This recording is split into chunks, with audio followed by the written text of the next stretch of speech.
Uh, z- Hello and welcome to another episode of the FemiNinja Project. And I have a super fun and very entertaining and very inspiring woman with me today.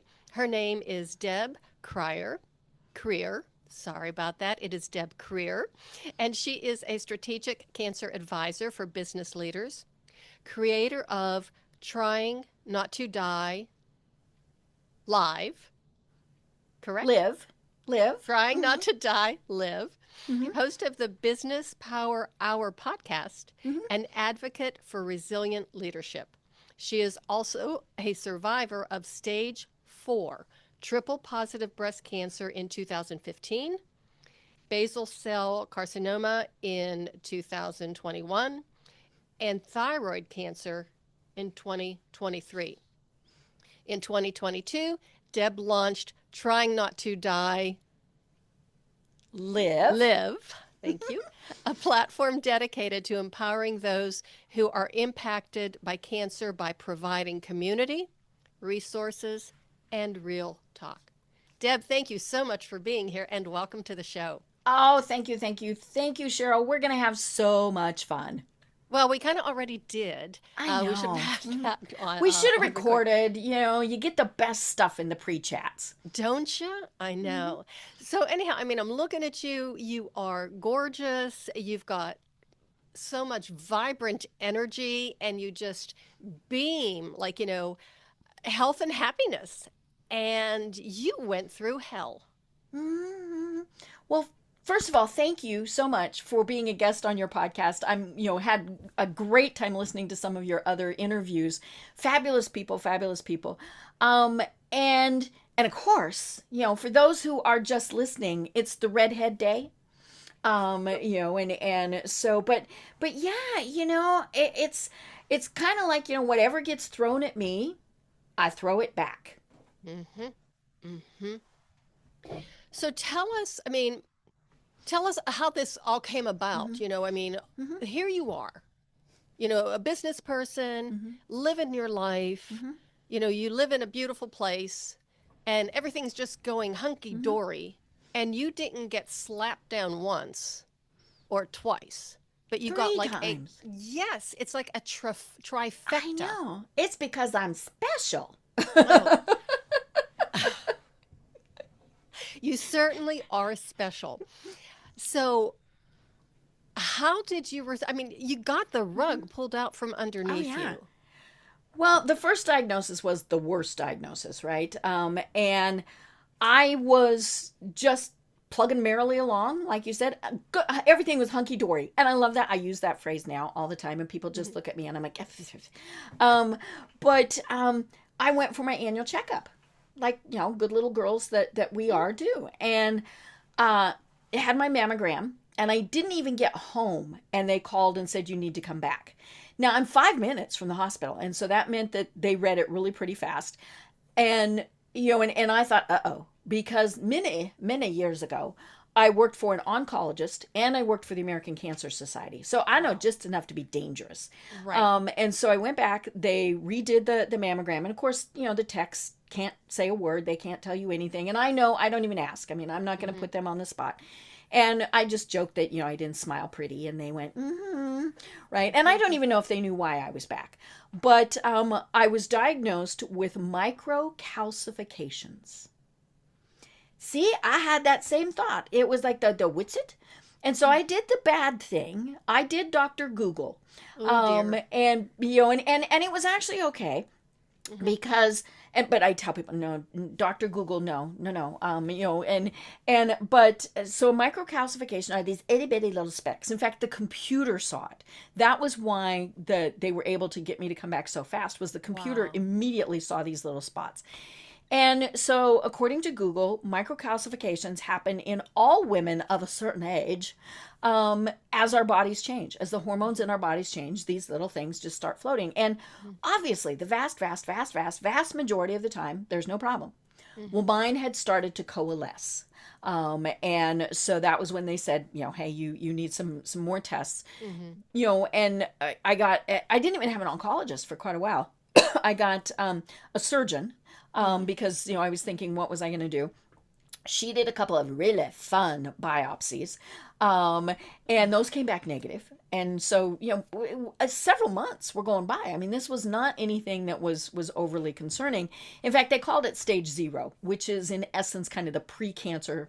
We need to watch this type of thing. Mm-hmm. And then, a couple more tests, and my surgeon said, we need to take some lymph nodes. We need to just do a little bit more. So I went in for that surgery, and 8 of 12 lymph nodes were positive for cancer, which meant I went from stage 0 to stage 3. Just poof. And so at that point, I was like, oh, better get an oncologist. And, she's still my doctor 10 years later. And she, we did, I had decided, and this is one of the big things, you must decide your treatment. You have to decide what is going to work for you. Well, for me, that's the traditional approach. So it was going to be chemo, it was going to be surgery, and then it was going to be radiation. Well, the first chemo that I had was 8 different drugs because these little things were floating throughout my body. And I ended up 3 days later in the hospital in septic shock, which the doctors were fighting over how fast I was going to die that day. And I remember thinking, excuse me, I can hear you. And my husband said the conversation was a little bit different because I had a temperature of about 106 and, all sorts of things. Oh. But he said that was, in essence, what was going on. And so I spent 7 weeks in the hospital, in and out of ICU, in and out of surgeries. The septic shock has done far more to my body in a bad way than the cancer ever did.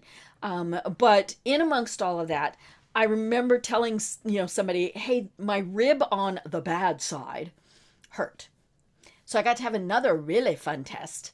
A bone biopsy, folks, is not a fun test. Oh yeah, and I opened my eyes at the wrong time. I went, oi, big drill.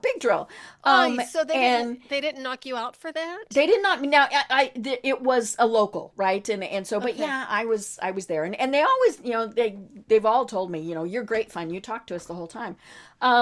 And I do. I'm like this all the time. I jibber jabber. I would be cussing like a sailor. Well, he knew I'd opened my eyes, and he was like, "Close your eyes."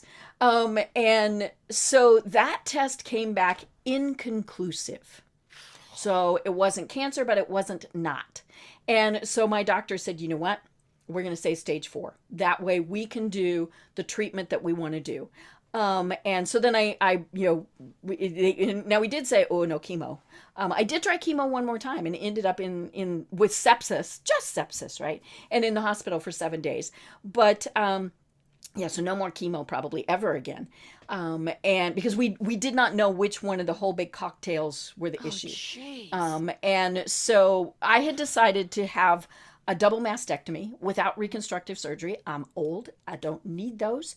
And of course I got a complication from that my doctor had never seen. And back in the hospital I went. And it really was, a minor thing. But she's like, really? I'm like, have you not met me? And then sailed through radiation. I mean, they were just dumbfounded that this redheaded freckly kid didn't have any issues with radiation. You wouldn't have told that I'd ever had radiation. Wow. And so, and then, several years later doing, I was in my primary care doc and said, I got this thing on my arm that doesn't heal. I think I went straight from there to the dermatologist. I mean, they don't mess with me. My chart flashes red. And he did a biopsy and it was basal cell carcinoma, which that sounds horrible. I mean, but that is the basic, easy to treat skin cancer. They zapped it, and it didn't even take a stitch. I mean, it was that small. Wow. And, but now I get to do what I call, and he tells me, stop calling it that. I do the strip and spin every 6 months. I go into the doctor, I strip and I spin so that he can see, and all those. He's like, stop. And I'm like, that's what it is. I strip, I spin. And then, 3 years ago, I was talking to my, and I am still in treatment because I am HER2 positive. So I was in and told my doctor, hey, on the bad side, right? You've got the bad side and the good side. I said, it hurts. Now, we knew exactly what it was. We knew it was just muscles. It hurts when I sit at my desk for too long. If I stretch, it goes away. And I was just basically wanting her to give me an order for physical therapy. Well, she said, you know what? We have not done any major testing for quite a while because you haven't had any reason. She said, now we can say pain. So went in for, I don't remember if it was a CAT scan or a PET scan, but, more glowy in the dark stuff. And they said, well, whatever's over there is no problem. And yes, it's just a muscle. And they said, but we found lesions on your thyroid. And there was one on either side because your thyroid actually goes around your vocal cords. And both of them turned out to be cancer. So I had papillary thyroid cancer. The nice thing was we caught it so early. I mean, like they were about the size of a pea, tiny little things. Totally removed my thyroid, but no other type of treatment. But so I've had 3 totally separate cancer diagnoses. I'm just, like I said, I'm special. God, I can only imagine, like as a medical person, working in an office like that or whatever, and, okay, getting your, patient schedule ready for the day. And it's like, oh no, she's back. She's coming in today. Everybody, cancel everything else. Yeah. Oh yeah. And I tell people I literally have a team. I've got my oncologist, obviously, and she's the boss. She is who the boss. She's but the I have my kingpin. Yes, I have my primary care doctor, which we all should have. Love her. I've got an endocrinologist. That's who I have because of the thyroid. I have a nephrologist because septic shock killed my kidneys. And I actually have my own surgeon, and several other doctors as I need them along the way. But yeah, and that is part of this too, is if you're unfortunately going through anything like this, you got to have a team that you trust. There are several doctors along the way that I went, shoo, go away.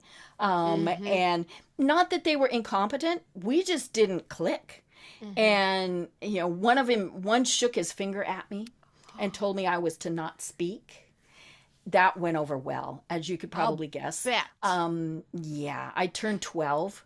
And then when he said, okay, now you can speak, I said, but you told me not to talk. Right? And he just, no. Okay, so I want you to just highlight that and say it again about how important it is to pick the right physician, because a lot of times, and when you're dealing with something like this and those kind of diagnoses, you're just, you can't think straight. Right. And you do turn into like, a little bundle of mush or whatever. Your brain shorts out. It does. It's you go into fight or flight. Right. Or disappear. And we go to who we were referred to. That's how I got all of my doctors. And, and they have those pretty white coats on, and they have lots and lots of years of experience. But, especially if you're going to have them for long term, they need to, you need to trust them. You might not like them, but you absolutely have to trust them. And it's funny because just last week I was having a conversation with somebody, and she said, I just don't know that what my doctor is saying is right. And I said, then you need to go to another doctor. And she said, I can do that? Wow. And I said, yes. Now, of course, one of the unfortunate things is depending on what your insurance is. Right. You might have to pay for that second visit. But, it's worth it. Yes. I went to a second oncologist who agreed lockstep with what I had gone through. And she said I would have prescribed the exact same thing. And that just reassured me that I had done the right thing. But yeah, the other times, and some of them were just, they didn't get me. They didn't like it when I jibber jabbered, and I try to not mess up their schedules too bad.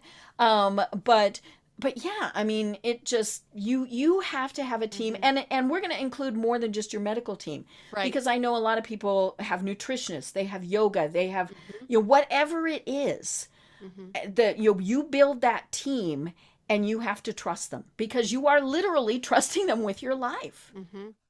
I want to back up a little bit and just, again, this is one, like a dog with a bone when it comes to certain things and medicine and medical things. Because even as a medically trained person, I mean, I've got a degree. My bachelor's is in respiratory therapy. I did that for 20 years. Then I went and got my master's in physical therapy. And even, as a medical person who's had all of this experience, I have been on the receiving end of medical malfeasance more than once. Right. And to be able to, have to stand up for yourself and say, you can't do this, this isn't right, blah, blah, blah, blah. I even had to report somebody one time. So I think it's also very important to have a buddy. It's very important to have somebody especially who can speak at the start. Yes, yes. Right. Stand up for you, and when you just kind of either fall apart or forget what you were going to say or left your notes at home or whatever, that person can speak for you. Right, right. And you can even record it. Now, I have had doctors who have said, oh, no, it's against HIPAA to record. And I'm like, oh, no, I know HIPAA. I can't record somebody else's, but I can most definitely record mine. Yeah. And Nice try. well, and it's not, it seems a little, but, I tell them, I'm not going to remember everything you say. And it's not going to be in the chart. I mean, there's going to be a nuance thing of, now, when do I take this? Or what do, those various things. But I tell people, you go to your doctor when you've got the flu. And you get home and you go, when was I supposed to take that medicine? When you're told you have something catastrophic like cancer, your brain just really shuts off. And, and then when they start throwing around the numbers and the percentages and the we're going to do 8 different types of chemo drugs and blah, blah, you're like, okay. And you agree because, and part of it is we don't want to admit we don't know. Well, we're not supposed to know that stuff. And I laugh at Dr. Google. There are some things you should look up and you might use AI selectively to say, what questions should I ask? Things like that. But remember, AI is going to give you the good, the bad, the ugly. It doesn't know that this is not, it just knows, hey, I found this. And so, but yeah, take somebody with you. I've gone with people who didn't have somebody that could go with them. And it's always really funny because they halfway through, they look at me and they say, where'd you get your medical training? And I'm like, perpetual patient. So I think it's so funny of, recording, taking in your recording devices or your phone or whatever. So back in the day, and we're going way back before we had this kind of technology where everybody was walking around with a cell phone or whatever. Yeah. And, I remember, people would, not a whole lot of them, but every now and again, you'd be working with a patient who would have a notebook. And would write things down. Yeah. And everybody, the whole medical team would just short circuit because, what are they writing down? It's like the information that you're telling them. Yeah. They're not doing this so they can sue you. And if you're that concerned, there's a totally different issue. Yes. You definitely need to look at how you are running your practice and if somebody does have something to report. Yeah. Right. Physician, heal thyself. Yeah. And it is absolutely perfectly fine to ask questions and to tell them, I don't understand. One of my favorite things about my oncologist office is in every single exam room, there is a sign and it says, do not leave this room if all your questions were not answered. Wow. And I've been known to let them go and then go, and, and then they have to come back because I forgot something. Yeah. And there are times where I still write stuff down. I mean, I'm 10 and a half years into this, but, my brain doesn't always click the way it was supposed to. I've had over 30 surgical procedures where I was actually knocked out. And, that does a number on your little brain cells. Yes, it does. And then I'm just getting older. I mean, there is that. But yeah, so there are times where I go in and especially if it's after I've had a test. I'll print the results and then I will go through and I will say, what did this mean? What did this mean? Because I'm not going to go to Dr. Google usually for those types of answers. I want to get it from the doctor or, the nurse practitioner, PA, whoever it is. My mother was an amazing person, had 5 daughters. To this day, we're still surprised, my sisters and I, that my Dad lived as long as he did. How did he ever get in the bathroom? I always wonder that. He didn't. He had to keep building. He had to keep building or adding bathrooms because he built the house that I grew up in. Beautiful house, stone house. He laid all of the stone himself. There was a walkout basement. There was a huge stone fireplace in the basement and one upstairs in the living room. Long story, we had a car go through the living room window one time, but it didn't damage the fireplace. Was still fine. But anyhow, this woman, she questioned everything.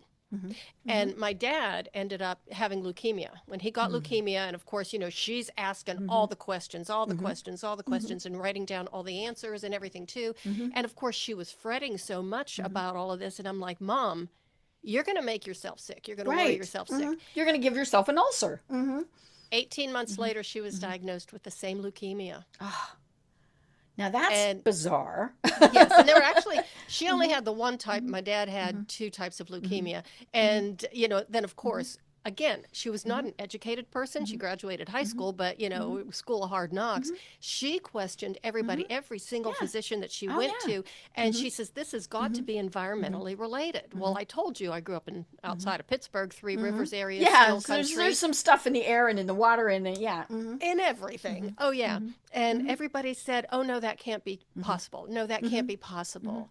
And the only caregivers or the only doctors that found, yes, this could be linked, and that was a very compelling point that she was making, was the optometrist, the dentist, the dermatologist, anybody who was in the, delivering the medical care, regarding the leukemia. They didn't want to touch it with a 10-foot pole. Because they were like, that they were thinking, lawsuits or, right. Even though they had nothing to do with it. Right. Right. Yeah. But it's just, and even then when my mom, when she was in the hospital, and ironically, she and my dad would periodically end up in the hospital that I did my training, my respiratory therapy training. So, that was a walk down memory lane. But of course, they would always have the intern come in and, interview the patient so they could get. And it was so funny because my mother was 80 at the time. And I was sitting in the, with my knitting, I was sitting in the room with her when the intern came in and started asking questions. And of course, she was 80, so he was talking kind of slow. Yes, like she's dumb. Right. And he's like, well, and you take this medication, how much do you take? And she would give him the dosage, the time she took it, the da-da-da. Oh, and I love it. She was on it. She was so on it. She was listing everything. And his eyes, and he's just looking at me, and I just, like, that's my mother. And he said, this is remarkable. And I said, well, she pays attention and she will ask you every single question that she has. Right. And we should never be afraid to stand up for ourselves or our loved ones. When I was in the hospital for so long, I was in for 7 weeks. And I ended up in this giant room. When you're there so long, they, and one whole wall, the wall behind me was all glass, which was great. I faced away from it, but, everybody loved coming to visit. And at one point I had 10 different doctors that rounded on me twice a day. Oh my God. I know it was, and confusing, right? And for a long period of time, I slept a lot. They did, it was, and part of it was the medicine, the illness, but it's your body's way of healing. And so, we were okay with that. And so they'd come in and they'd, and they'd leave. Now, my mother came from Kansas.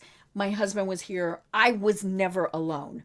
My aunt, now she's a retired nurse practitioner, but when I was so ill, she was still practicing and she was here. So, all sorts of things. But I remember when I started getting more coherent, I thought, who the heck are these people?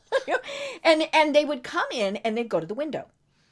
And so they'd be talking, but and if I couldn't see them, I'd fall asleep, right?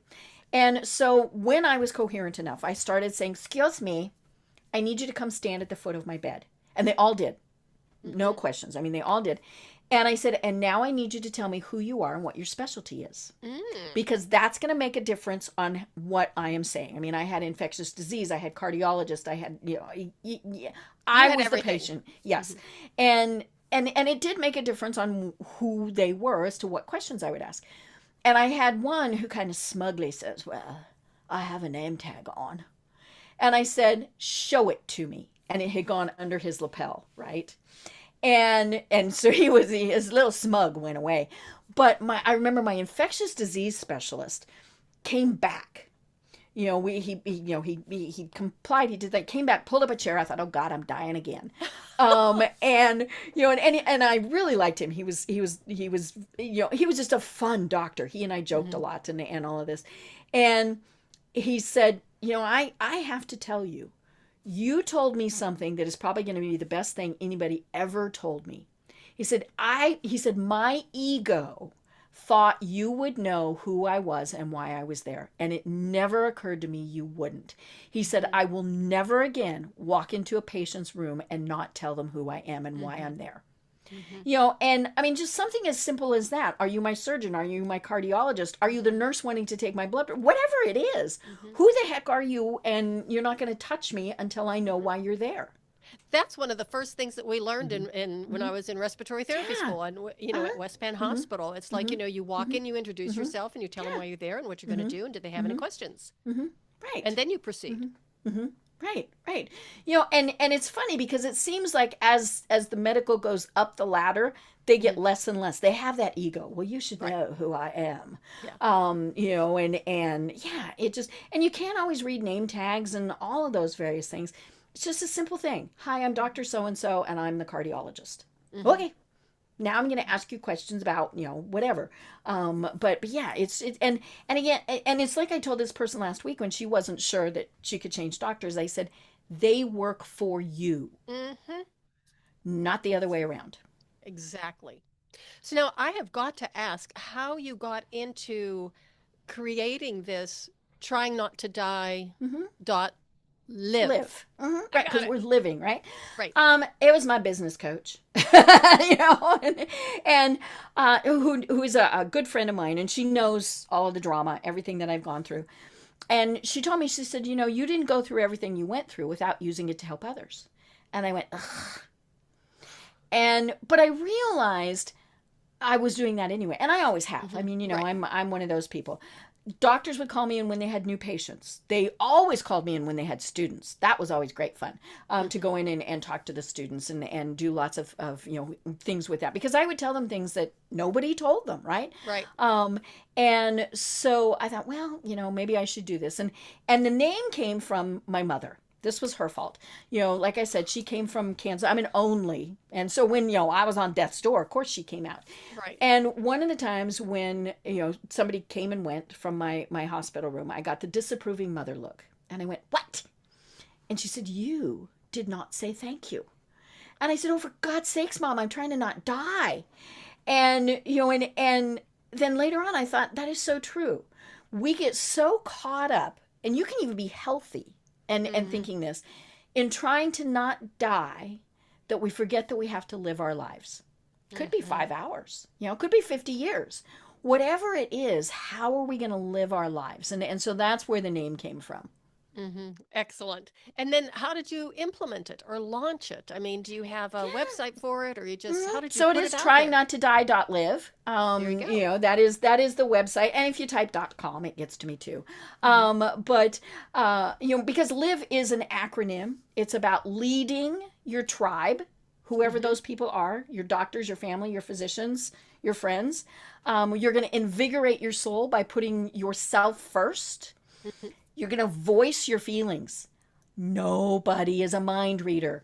If you don't tell them this is what's going on, they might not notice. So, you have to tell them that. And then you're going to elevate your mindset that no matter what, you're going to be okay. Now, again, might be just 5 hours, but how are you going to live during those 5 hours? And that I learned from that oncologist that I worked with over 35 years ago.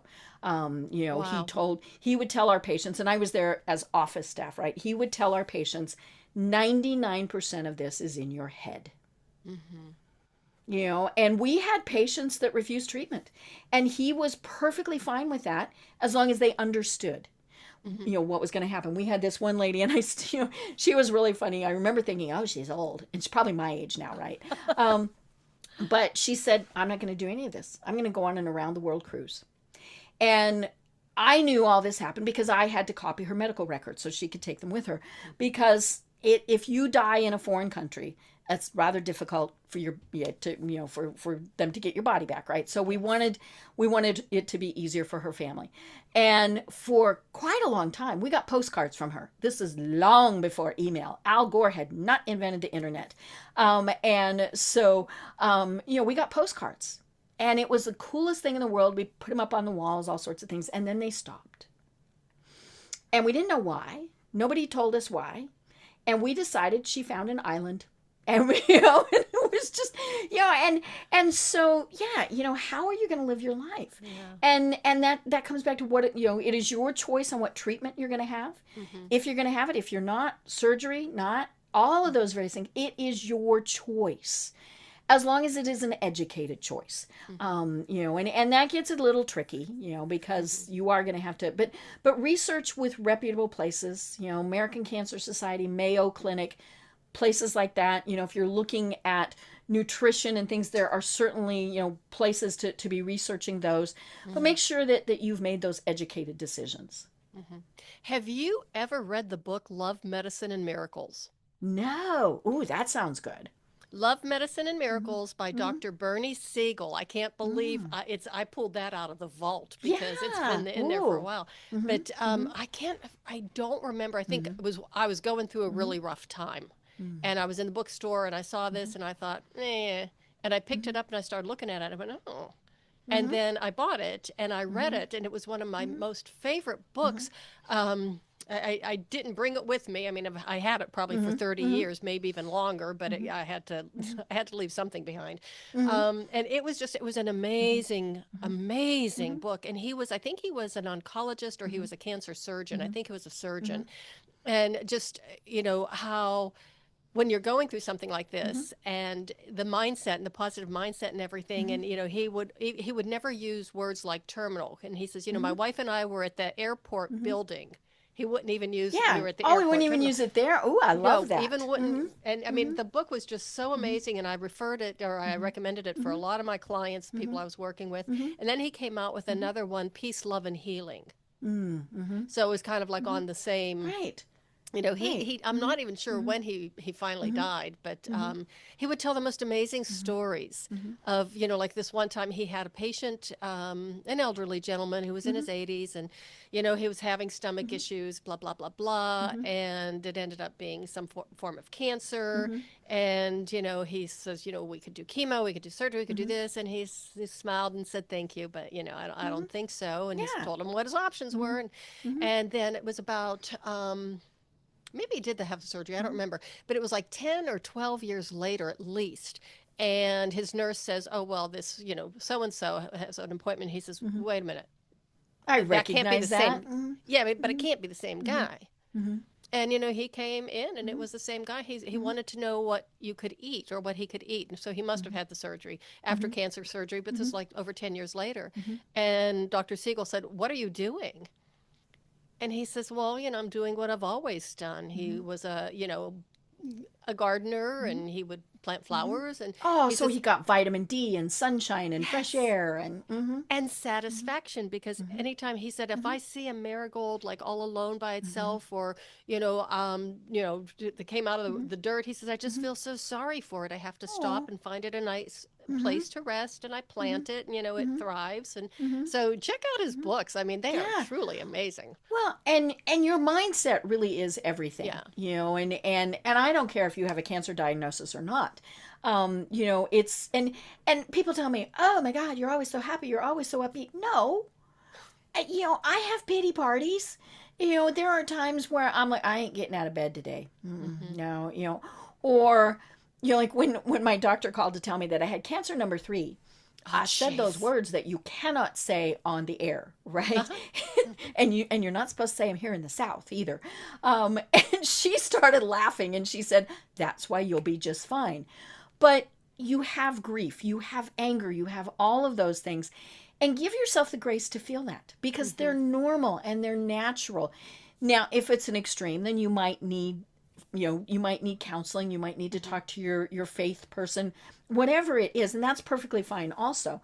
But yeah, my husband knows when it's a bad day.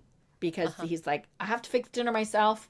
You know, but yeah, and it's so funny because, you know, I'm going to go back to you say the word hunky-dory. I use that all the time. I don't like the word fine. How are you today? Fine. You know, that's, to me, that's a four-letter word that starts with F, right?